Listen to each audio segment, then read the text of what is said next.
Good morning. आज हम exercise 1.1 के अंदर क्वेश्चन नंबर 3 करेंगे। इससे पहले हमने क्वेश्चन नंबर 1 और 2 किया था। 2 के अंदर हमने परमेय संख्या निकाली थी 2 टाइप से। उन्हीं 2 टाइप से मैं आज बताऊंगा ताकि अच्छे से याद हो जाए। तो ज्यादा चांस बनते एक क्वेश्चन तो पक्का आएगा, क्योंकि ये एक्सरसाइज 8 नंबर की है। तो 8 नंबर में से एक क्वेश्चन तो पक्का लिख लो चाहे आप। एक क्वेश्चन तो इसी से बनेगा। क्यों? क्योंकि अच्छा क्वेश्चन है तो इससे तो बनना ही है। तो देखो, मैंने आपको 2 विधि बताई थी। वो विधि कब काम में आएगी, दूसरी विधि कब काम में आएगी। पहली विधि तो आप कैसा भी हो सबका निकाल सकते हो। उस विधि से तो आपको ये नहीं देखना कि अंश समान है, हर समान है कि नहीं है, कुछ भी नहीं देखना। उस विधि से तो आप सीधा निकाल सकते हो। जो दूसरी विधि बताई उसमें आपके यदि हर समान है, दोनों के हर क्या समान है, यदि दोनों के हर समान है तो ही वो विधि क्या होगी, काम में आएगी। अन्यथा वो विधि काम में नहीं आएगी। जब अंश हर समान नहीं है तो हमने जो पहली विधि यानी दोनों संख्याओं को जोड़ देते हैं, x प्लस वाई और बटे में 2 का भाग देते थे, उससे ज्ञात करेंगे। सबसे पहले हम उसी से ज्ञात करेंगे और उसके बाद हम दूसरी विधि से ज्ञात करेंगे। क्यों? क्योंकि पता नहीं परीक्षा में किसी से विधि से भी निकालना पड़ सकता है। हर समान आए तो आपको आसानी हो जाएगी, आप सीधा निकाल सकते हो। यदि हर समान नहीं आए उस समय आपको दिक्कत आएगी। तो क्यों ना हम दोनों टाइप से बता देंगे। सबसे पहले हम विधि नंबर 1 जो टाइप नंबर 1 किया था वैसा ही करेंगे।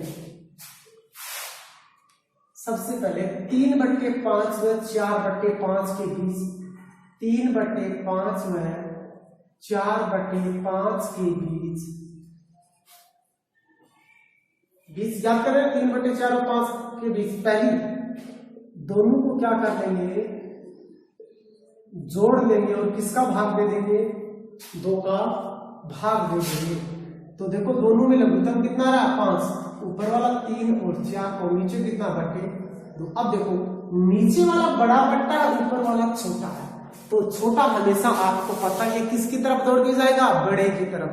कोई संकट आता है जब कोई छोटा बच्चा है उसकी तरफ कोई कुत्ता दौड़ रहा है, कोई पशु दौड़ रहा है, कोई दूसरा व्यक्ति डंडा लेकर इसकी तरफ दौड़ रहा है, तो वो क्या करेगा, अब बड़े की तरफ दौड़ेगा ताकि हमें बचा ले। तो ये छोटा है ये बड़ा है, तो ये 5 कहां दौड़ के आएगा, 2 के पास, यानी 3/4 और ये दौड़ के आएगा तो गुणा हो जाएगा। ऊपर वाला तो 4 और 3 7 और नीचे वाला 10, यानी हमने पहली परमेय संख्या निकाल दी है 7/10। इन दोनों के बीच पहली परमेय संख्या निकाल दी ना, लिख दो 3/5 7/10 और अब ये 4/5, यानी हमने एक परमेय संख्या निकाल दी है। इसी प्रकार अब हम दूसरी परमेय संख्या निकालेंगे। इसी प्रकार अब हमें दूसरी परमेय संख्या निकालेंगे और दूसरी किसके बीच, इन दोनों के बीच निकालेंगे। अब देखना 3/5 व 7/10 के बीच, आपको पता ही है दोनों को जोड़ लेंगे और किसका भाग दे देंगे, 2 का। अब देखो यहाँ पे लघुत्तम कितना आएगा, 10 आएगा, हमें पता ही है। तो 3 को तो किससे गुणा करेंगे, लघुत्तम 10 है, 3 के नीचे 5 है और 10 में 5 का भाग देंगे तो 2 बार। 7 के नीचे 10 है, लघुत्तम 10 है तो 1 बार, नीचे कितना है 2, 3 दूनी 6, 7 एकम 7, नीचे 10 दूनी कितना हो जाएगा 20, 6 7 13, 13/20, यानी अगली परमेय संख्या आ गई 13/20। इन दोनों के बीच लिख दो 13/20, इन दोनों के बीच आ गए। यानी पहले 3/5, उसके बाद 13/20, उसके बाद 7/10, उसके बाद 4/5, यानी हमने 2 परमेय संख्याएं निकाल ली है। इसी प्रकार अब हम तीसरी परमेय संख्या निकाल लेंगे और तीसरी परमेय संख्या निकालेंगे तो इन दोनों, आपको पता ही है जरूरी नहीं है कि परमेय संख्याएं मिले, क्योंकि परमेय संख्याएं अनंत निकाली जा सकती हैं। निकाली जा सकते हैं ना, कितनी भी परमेय संख्या निकाल सकते हैं। इन दोनों के बीच निकालेंगे तीसरी 7/10 व 4/5 के बीच। तो दोनों को क्या कर लेते हैं, जोड़ देते हैं और 2 का भाग दे देते हैं। लघुत्तम कितना 10, तो 7 को तो 1 से गुणा करेंगे और 4 को 2 से गुणा करेंगे। क्यों? क्योंकि 4 के नीचे 5 है, लघुत्तम 10 है, 10 में 5 का भाग देंगे तो 2 ही बार जाता है। नीचे तो 7 एकम 7, 4 दूनी 8 और 10 दूनी 20, 8 के साथ 15, 15/20, यानी अगली परमेय संख्या आ गई हमारी 15/20। इन दोनों के बीच ना रख दो 3/5, 13/20, 7/10, 15/20 और 4/5, यानी हमने 3 परमेय संख्याएं निकाल दी है। इसी प्रकार हम चौथी परमेय संख्या निकालेंगे, और चौथी परमेय संख्या निकालेंगे तो बताओ किसके बीच निकालेंगे? चौथी परमेय संख्या निकाले तो किसके बीच निकाले? इन दोनों के बीच निकालो, इन दोनों के बीच निकालो। 7/10 व 15/20 के बीच, 7/10 व 15/20 के बीच। तो उसी प्रकार से करना है, दोनों को जोड़ना है सबसे पहले तो, उसके बाद हमें भाग देना है 2 का। लघुत्तम आपको पता कितना आएगा 20, 7 के नीचे 10 है और 20 में 10 का भाग देंगे तो 7 को 2 से गुणा कर लेंगे, 15 का 15, नीचे दो 7 दूनी 14, 15 एकम 15 और 20 दूनी कितना हो जाएगा 40, 14 28 29/40, यानी इन दोनों के बीच कितना लिख देंगे 29/40।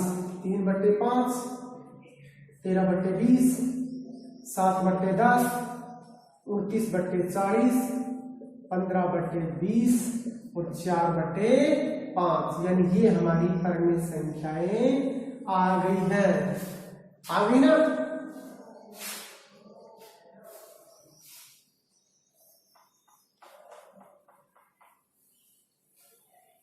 अब पांचवी परमेय संख्या और निकाल दो, किसी के भी बीच, किसी के बीच निकाल दो। पांचवी आपकी मर्जी, इन दोनों के बीच निकालो, इन दोनों के बीच निकालो, इन दोनों के बीच निकाल दो। पांचवी 13/20 व 7/10 के बीच।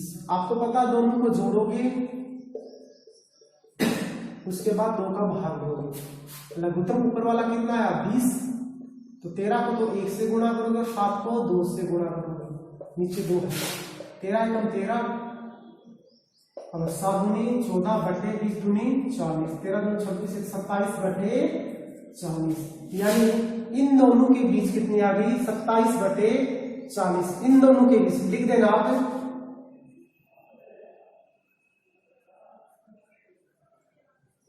इसके नीचे। और ये हमारी परमेय संख्या 1 2 3 4 हो गई, 5 से निकल के आ गई। यानी पहले तो इसी प्रकार से करेंगे, मैंने बताया ना, पहला तो हम इसी प्रकार से करेंगे।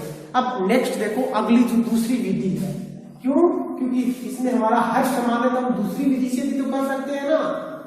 एक विधि तो हमें समझ में आ गई, हम दूसरी विधि से भी कर सकते हैं। और दूसरी विधि से करेंगे तो देखो 3/5 और 4/5 के बीच 5 ना, 3/5 में 4/5 के बीच से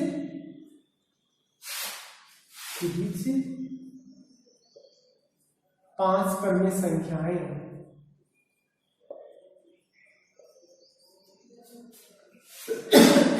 5 परमेय संख्याएं। अब हमें कितनी परमेय संख्याएं 5 निकालने, और 5 में एक अधिक यानी 6। अंश व हर में, अंश व हर को 5 + 1 या 6 से गुणा करने पर, 6 से गुणा करने पर, यानी इसके भी अंश व हर को 6 से गुणा कर दो, तो 6 की 18 और 6 पंजो 30, है ना। अब एक बार इसके कर दो 4/5 वाले को, 4 गुणा 6 और 5 गुणा 6, ये 6 से 24 और नीचे वाला 6 से 34। अब में हम जानते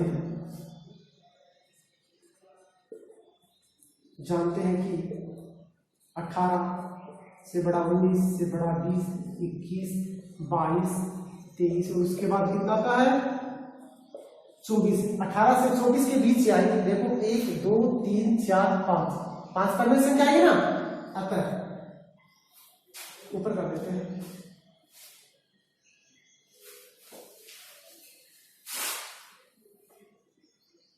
अतः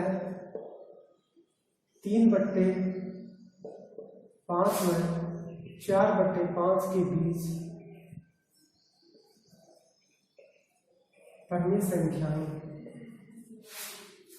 18/30, 19/30, 20/30, 21/30, 22/30, 23/30, 24/30 और 25/30, यानी ये परिमेय संख्याएं आ गई। तो हमने दोनों टाइप से कर लिया ना, आपको अच्छे से समझ में आ गया होगा। एक क्वेश्चन तो पक्का है, 2 दिन हो गए लगातार इसी प्रकार के क्वेश्चन बताते हुए, तो अब आपको समझ में आ गया होगा अच्छे से कॉन्फिडेंस के साथ कि हाँ हम दोनों प्रकार से निकाल सकते हैं, कोई डाउट नहीं है। जब हर समान हो ना तो ही ये विधि काम में आएगी। 1-2 क्वेश्चन आप खुद करके देखना, जिनका आप क्या कर लेना, हर समान कर लेना। देखो जैसे फॉर एग्जाम्पल और बता रहा हूँ, आपकी मर्जी है, कितने भी कर सकते हो आप। जैसे आप कर लो 5/7 हुआ, 6/7 के बीच कर लेना। क्यों? क्योंकि दोनों का हर तो क्या है, समान है। और यहाँ पे आ जाए यदि 3 परिमेय संख्या है, कितनी? 3 परिमेय संख्या है, तो इसके अंश हर को किससे गुणा करोगे? 3 रेखे 4 से गुणा करोगे और वहां से आप आसानी से निकाल सकते हो। निकाल सकते हो ना, आप आसानी से वहां से निकाल सकते हो। तो आपको इसी प्रकार से निकालने होंगे। अब हम क्वेश्चन नंबर 4 करेंगे और चौथे क्वेश्चन के अंदर करेंगे। इसके अंदर हमें सत्य व असत्य दिए गए, यानी ट्रू और फॉल्स दिए गए हैं कि कौन सा सत्य और कौन सा असत्य है।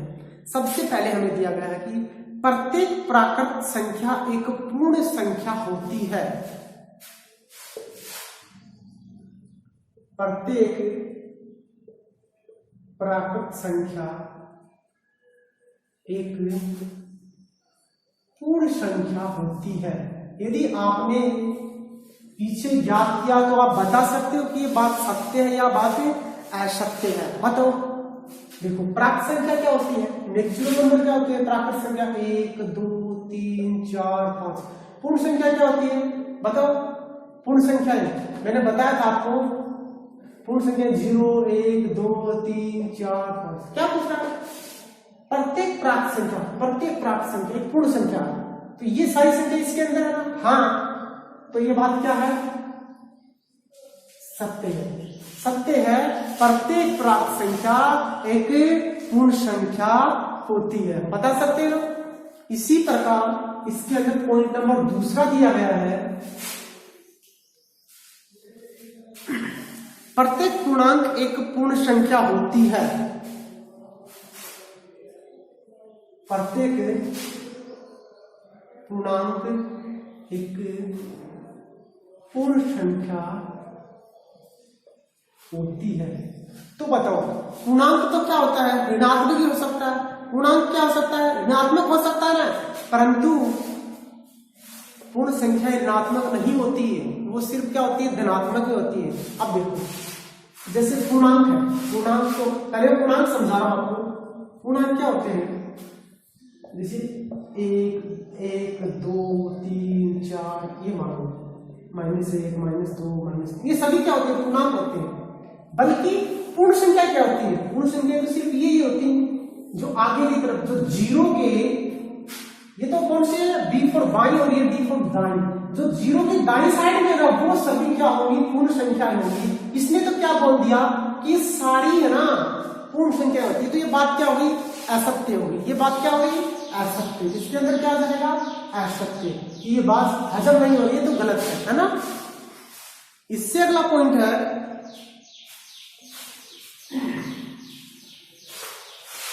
इससे अगला है प्रत्येक परिमेय संख्या एक पूर्ण संख्या होती है। तीसरा, प्रत्येक परिमेय संख्या एक पूर्ण संख्या होती है। तो ये बात क्या है? असत्य है। देखो पूर्ण संख्या क्या होगी? पूरी की पूरी होगी, वो पॉइंट के अंदर नहीं होगी। पूर्ण संख्या क्या होगी? पॉइंट के अंदर कभी भी नहीं होगी, वो पूरी होगी। देखो जैसे पूर्ण संख्या होती है ना, वो आपको पता ही है 0 1 2 3 4 5 ये सभी पूर्ण संख्या हैं। अब ये मान लो परम संख्या, इसने प्रत्येक का नाम लिया, ये मान लो ये भी तो परम संख्या है और इसको हम सोल्व करेंगे तो 0.5 है।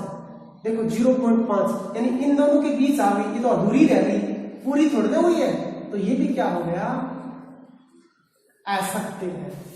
ये भी क्या हो गया, असत्य है। तो हमारी एक्सरसाइज क्या हो गई, कंप्लीट हो गई है एक्सरसाइज 1.1।